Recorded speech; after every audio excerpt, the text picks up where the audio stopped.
Welcome to the Desire Over Doubt Show, coming to you from Savannah, Georgia, with your hosts, elite and international elite lifters, Nate Korpusic and Savage Cat.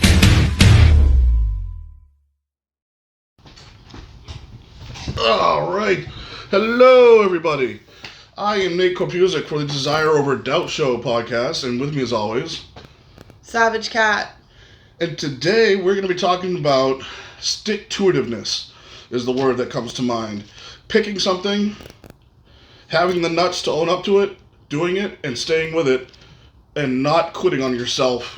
And while that might sound a little bit like some of our motivational podcasts in the past, this is going to be a little bit different. This is going to be more about the kind of people that talk a big game and then back it up. Is that fair to say? Yeah. But a couple other things going on right now. Let's tell them. Let's update everybody on what's going on right now. As far as... Oh, we just launched a bunch of new stuff.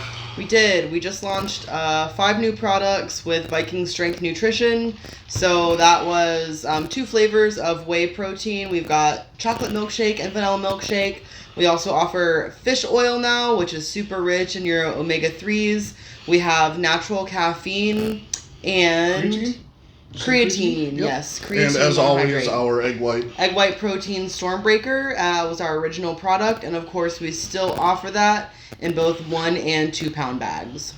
And by the new year, we have 5 more things coming out. We're going to have superfoods or greens for you. We're coming out with a vegan protein, 2 different flavors, chocolate and vanilla, for the people that need vegan protein. Trying to make sure that we get everybody. Got a couple new pre-workouts that are going to hit the market. Those are going to be awesome. They're coming out by the 1st of January. And what was one more thing? Greens, proteins, a pre-workout.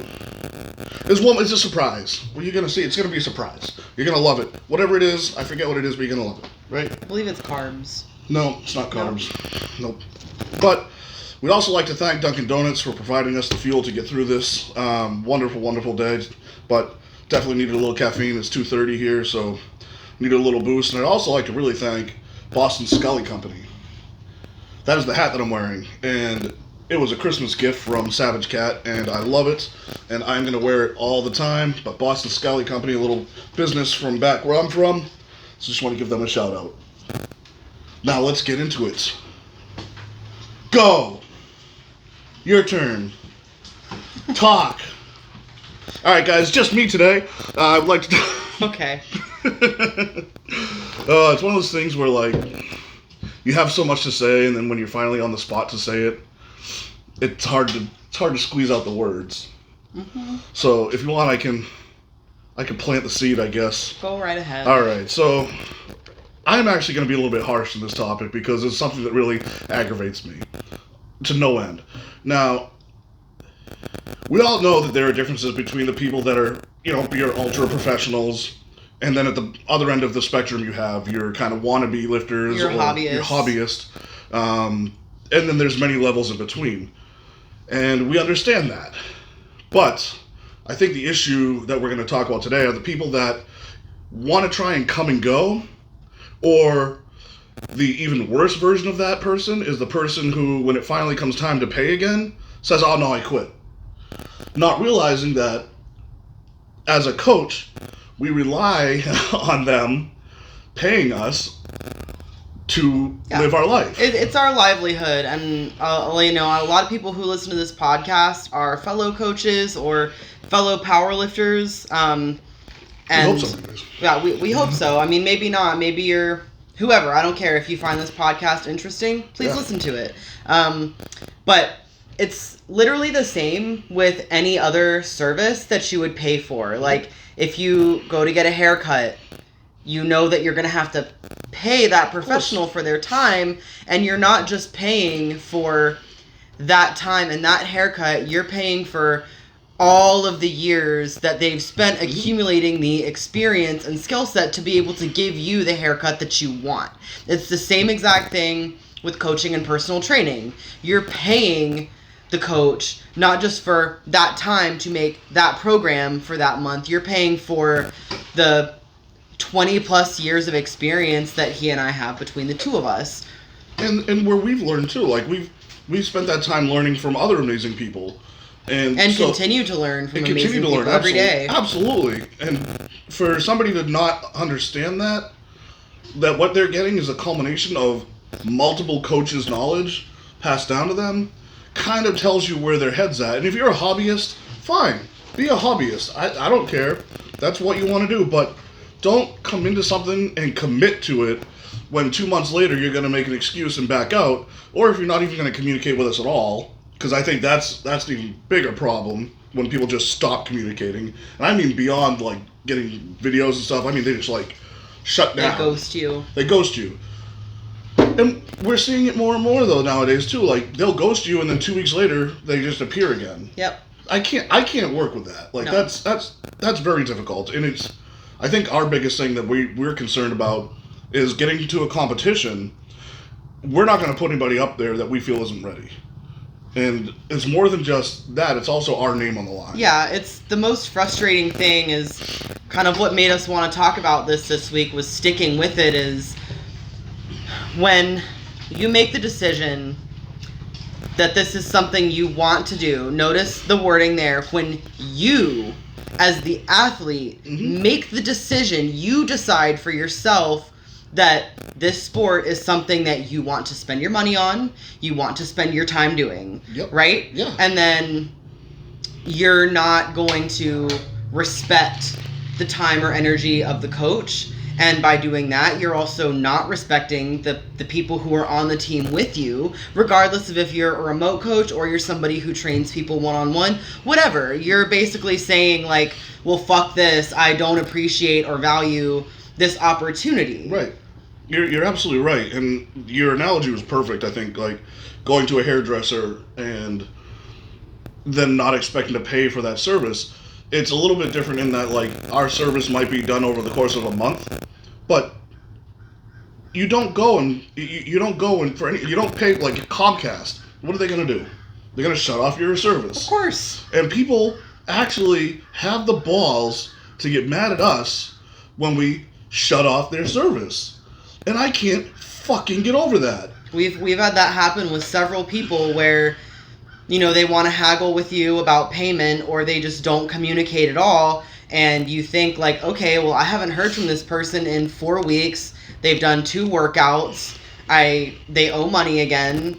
And then you close their access and they want to say, oh, well, I thought our relationship was different. I thought we were friends. I thought this, I thought that. And it's like, if you thought we were friends, number one, you should value me even more. Why are you putting us in that position? Why are you putting us in that position? Number one. And number two, if you thought we were friends, why didn't you respect me enough to respond to my efforts to communicate with you? And does it come down to like self-respect? Yes. I think in some ways, or just maybe lack of confidence, or is it, maybe it's a generational thing. I don't know. Honestly, I really think that people just don't give a fuck. I really think you're right. I think a lot of the people who act like that specifically are entitled and they think that they're special. And I've got news for like every single person listening to this podcast right now. You're not fucking special. I'm not special. You're not special. Right? Fuck no. None of us are special. We're tiny little fucking ants on a blip. This is a blip. Oh, We are a fucking nanosecond in terms of the entire universe. So it's like, if you really want to get psychological about it, it's just, but that's, I guess, where my problem is. When somebody chooses to do something like that and then creates every excuse in the world, not even just that, but will actually come around to blame you. Like, oh, I didn't feel ready for this, or oh, I wasn't, well, because you didn't do the fucking work, man. Yeah. Like, that's usually what it comes down to is, I mean, we have made the mistake of putting lifters up in the past, and maybe we shouldn't, and it's a learning experience. And them saying, like, oh, we didn't practice enough on this, or we didn't do that. And it's like, we did, you didn't adhere to the program. And when you don't adhere to the program and trust the process, you're not going to be ready.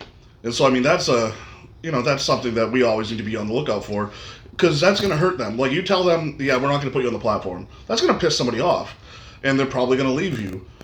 But I'm not comfortable putting somebody up there that hasn't adhered to the process anymore. Absolutely. And that goes back to the whole title of this episode is sticking to it is, you know, if you're half in and half out, that's not sticking to it. It's not. That's not sticking to it. That's the you get the trophy for showing up type of mentality. And fuck that mentality. I fucking hate that mentality. Fuck that. I do not believe in everybody gets a medal. I do not believe in coddling people. You know, I think that, you know, I learned how to take a shit, I should get a medal. Oh, I learned how to tie my fucking shoes, I should get a fucking medal. Or, oh my god, you know, look at me, I showed up, I'm like the fucking 10th man out from fucking getting a spot on the team, but I was there. But you didn't fucking do anything. And that's the bottom line is, shut your fucking trap until you've done something about it. Like, put your money where your mouth is. Do the work. Get in there. If this is what you truly want. If it's not, be honest with yourself and be honest with the coaches.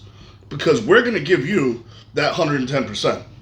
But it's very, very difficult to give somebody 110% when they're not returning the motivation. Yep. Absolutely. And that's my little rant for the day. Somebody told me I had great rants. Somebody did. Somebody enjoyed your rant about. Yeah, they said that's the only reason they look at. They watch us for my rant when I finally fly off the handle. Yeah. So that was a mini one. That wasn't that bad. One thing to take into consideration when you are considering hiring a coach, whether it's for powerlifting, for strongman, for Olympic lifting, or it's just a personal trainer that you're hiring remotely or in person. It could literally be any sport. You need to consider your life and where you're at. Just because you hire a coach does not mean that you're magically going to get results. It doesn't mean that you're magically going to get stronger. It doesn't mean that you're magically going to develop an extraordinary skill set just for hiring the coach or trainer. Yeah. If you have a job and you're like already super fucking exhausted from your job, maybe the thing to do is not to hire a trainer or a coach and start preparing for a competition. I mean, and that's just a harsh reality of it. It's just a harsh reality. If you can't do it, like, I don't consider a train up to any meat being small potatoes. I mean, it's a big deal from even a safety perspective. But I don't want somebody to go up there and then have them be disappointed in themselves. No. I mean, that's not fair to them. It's not fair to us. It's not fair to the sport. I just think you're right. I mean, yeah, like we have people telling us, well, I'm sorry I didn't get any of my workouts in the last 2 weeks. I'm working 15-hour days. Fuck that, because we work fucking 15, 16-hour days all the time. I have since I was like 15 years old. So there's always a time if it's something you want bad enough. Yeah. You can always carve out the time. I mean, we do work for ourselves now, which makes it a little bit easier, but this is so important to us that we've built our lives around it. That's right. But, like, making an excuse like that, for example, I have a lifter right now who I think she's trained once in 4 weeks, and the excuse is, well, I'm just so tired because I'm working 12 plus hours a day. Okay, well, you're 8 weeks out from a competition and you haven't done anything in 4 weeks. Like, just be honest with yourself at that point. Just be honest with yourself, because we can't, like, that's basically losing a month right before a competition.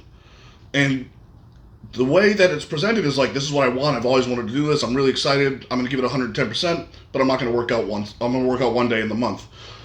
Great. So your job is in the way. Maybe it's not the right time then. Yeah. Maybe just have that realization. If you hate your job, maybe this is a bigger realization. You know, maybe your job is taking too much of your personal life. Maybe it's not offering you that work-life balance, which is so important. You need to have work-life balance. And this is like a staggering, flashing fucking warning sign to in your personal life to be like, wait a minute, this is something I really want to do, and this thing that I don't really want to do is in the way. Yeah. And people will say, well, I need to make money, I need to put food on the table. There's always a fucking way. There is. There's always a fucking way. But things like that get in the way it's like with this person in particular, it's really taking a toll on her sleep and her rest, which I'm never the kind of coach that's going to tell you that the gym is more important than sleep. It's not. It's not more important than your sleep. No. I was young and dumb a long time ago, and I had that mindset of like, I would rather get my training in and sleep for 3 hours than sleep for 7 hours and not get my training in. That's stupid. Yeah, it's stupid. I agree. So if it's between getting your training in and getting a healthy amount of sleep, definitely go with the sleep. Like absolutely. So, but I can already hear people talking in the comments or wherever this podcast gets posted. Is who the fuck do they think they are? Why are they so special? And I'm gonna go back to say we're not anything fucking special. We're not special. These are observations that any sane person would realize. And again, I'm gonna bring up the point that it's a warning light for the rest of your life. If that's a problem, if you can't find the time to do things that make you happy and make you sane, then what are you doing, man? Like, it sucks. And this is what it's been like for so long, at least in this country, as I was growing up. It's like work 40, 50, 60, 70 hours a week till you fucking retire and then live for 5 or 10 years in retirement and die. That's not a life, guys. It sounds stupid to go do your dreams, but do your fucking dreams, because you don't know how much time you got. And if powerlifting is your dream and you want to do it, find a way to make it fucking happen. Just find a way to make it happen. And I know it sounds stupid, but I've done it. Yeah. I've worked 3 careers in my life, and I'm going to be 41 this year, and I have found a way to do all of them. So it can happen. If I can fucking do it, anybody else can do it. Absolutely. I mean, and I've done it. I know a lot of other people who have too, and you really just have to be willing to adapt and overcome the circumstances. Like, I've had every single job I've ever had, my boss has had an issue with how many fucks I give about training.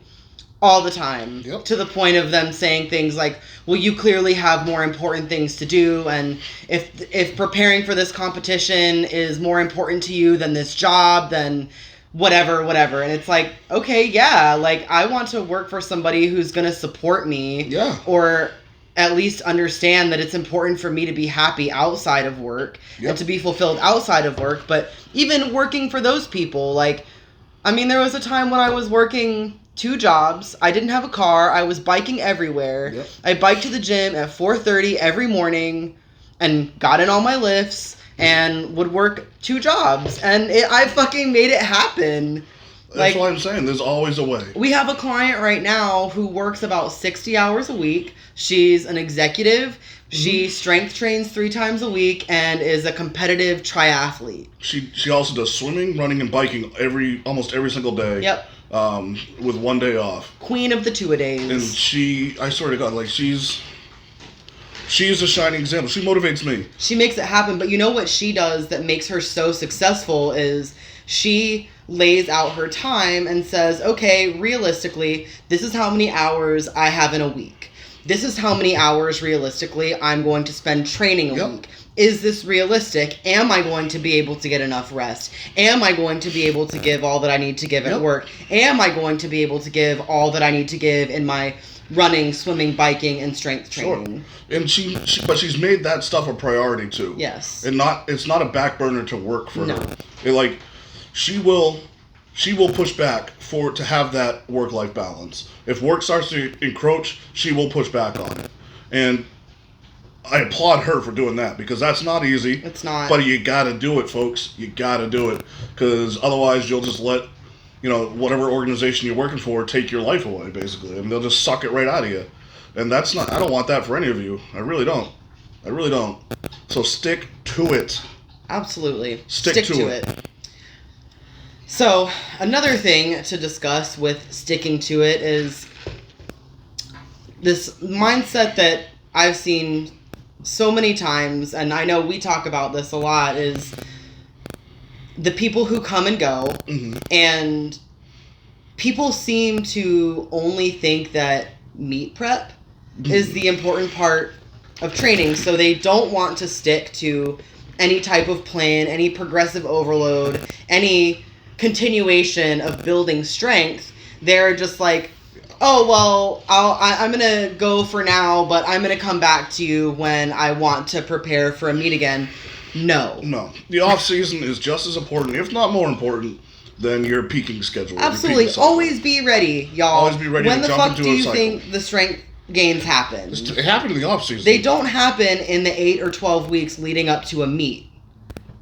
I mean, that's your time to perfect it, squeeze out the couple extra pounds, fine tune everything. Really, I mean, if you're within 8 weeks, yeah, you're fine tuning.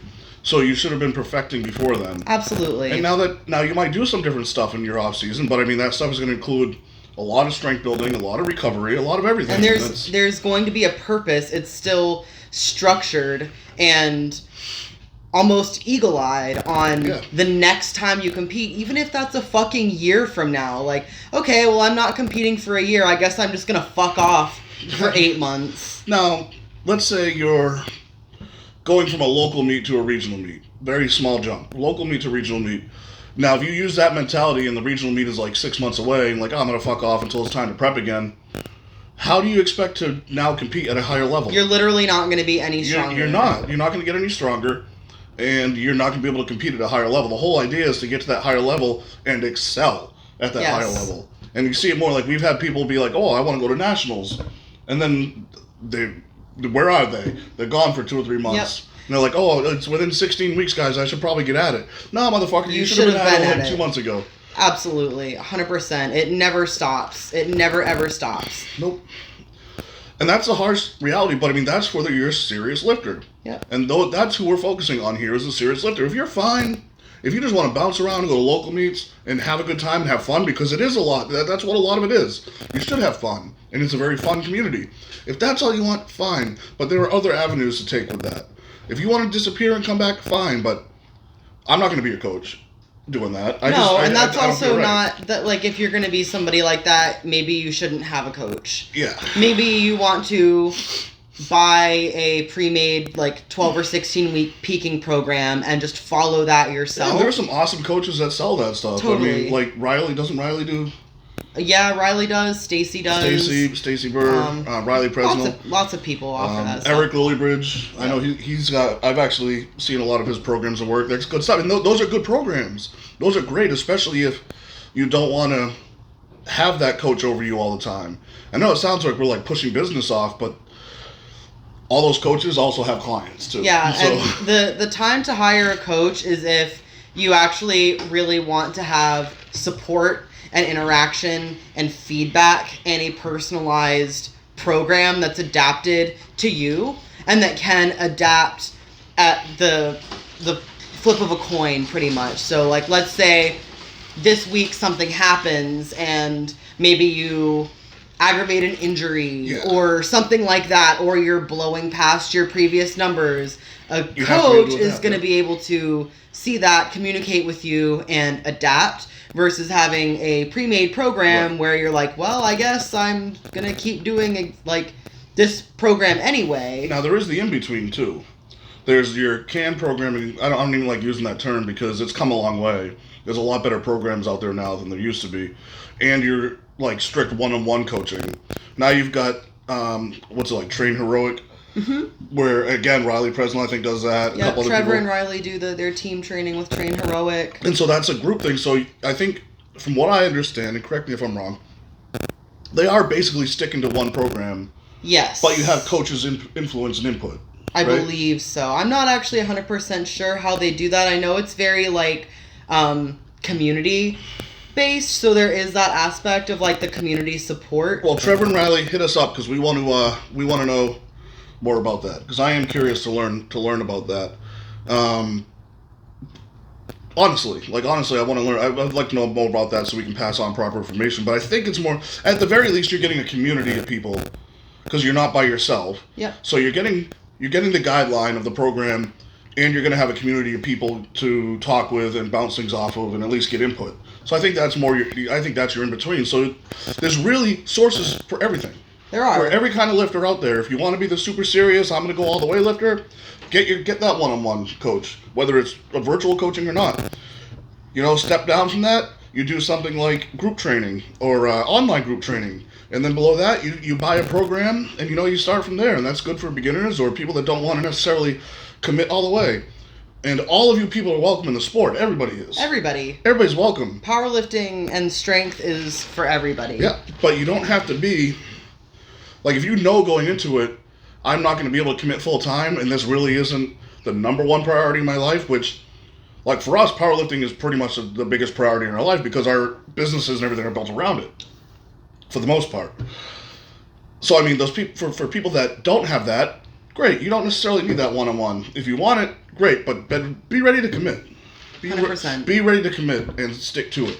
Yes. Right? Yeah. The sticking to it also kind of bridging into something else is the confidence that comes with sticking to it. And this is something that big deal. I think about a lot and how my mindset has changed over the years as I've gotten used to lifting heavier and heavier loads. So when I first started powerlifting back in, I think it was 2012 or 2013, I was in college and I was very into like aerobic stuff, like, you know, very light strength training, mostly like high intensity cardio, running, stuff like that. And my university gym had a great weight room. So I was around people, and I remember one of my friends taught me how to do barbell squats and stuff like that. So I was super used to like high volume lifting, lots of like tons of hypertrophy work and everything, like strength on the beat type stuff. Very, very endurance oriented. And the hardest thing for me when getting into powerlifting was learning how to execute maximum effort on like a 1 rep or a 3 rep or even like a 5 rep, because I was used to doing sets of like 10, 15, 20, or even like 30 repetitions on something. So the first time I ever tried to max out my bench press, I remember like I didn't even know how to even fucking think about that. Oh, you wouldn't, because you come from a different background. Yeah. And the first thing I ever was able to really hit a 1 rep max on was a deadlift, because you just fucking pick it up, right? So it took me years and years to learn how to trust the work that I've done. So that's another thing where you're talking about putting in the effort, showing up for the sessions, doing everything you can to ensure success on the platform or during every single training session. Absolutely. So when you're doing the work day in, day out, whether it's your best training day or whether it kind of fucking sucks, it's brick by brick. It is. It's a drop in the fucking bucket, a step in the right direction, so that when you do get to that platform, you can step out there and say, I have done the work to lift this weight. I'm not afraid of it. I have what it takes. I need to stay in my pattern, and I'm going to be fucking strong enough to lift this. Yeah. And that is what sticking to it will get you, is the confidence. I agree. And I think on that note, we've covered Sticktuitivness 101. 100%. I was thinking for the next podcast, I was just thinking about this before we came out here to film this, is what if we, and maybe people can tell us if they're interested in something like this, kind of break down some of the more popular standardized lifting schools of thought out there, like your conjugate method, your 5x5 strength systems, like we could break that down. Just kind of like tell people like what they are, and the main differences, kind and of stuff. Debunk some of the stuff around it. Because I think there's a lot of times, and the reason why is because we've been talking about the conjugate method a lot lately, and people have kind of the wrong idea what it is. And totally. I think it's a good idea that maybe we clear that up. If you guys want to hear that, let us know in the comments below. And if you guys have a powerlifting strength routine that you want us to look at and critique for you, we'll definitely do that as well. But other than that, make sure you guys visit us on all our platforms. YouTube, the Viking Inside, look us up there. Desire Over Doubt Show is what you're listening to right now, but you can view this and watch us gesticulate wildly on YouTube. And again, that's Viking Inside, or you can go and listen to the podcast wherever you listen to podcasts everywhere. You can definitely visit our website to get all of your supplement needs, vikingstrengthsups.com or vikingstrengthnutrition.com. And if you are interested in coaching and you do want to take that leap, go to vikingpowerlifting.com and you'll find us there. You'll see stuff about our profiles and everything there. We got some cool merch that's coming out, so hit up any of our websites and you'll see some cool merch you can get. Kind of represent the podcast, the brand, and if you're on our team, we'd love to see you in some of that gear. So other than that, I think that's about it for today, right? I think so. All right, I'm Nate Korpusic. With me as always, Savage Cat. and we will see you at the gym.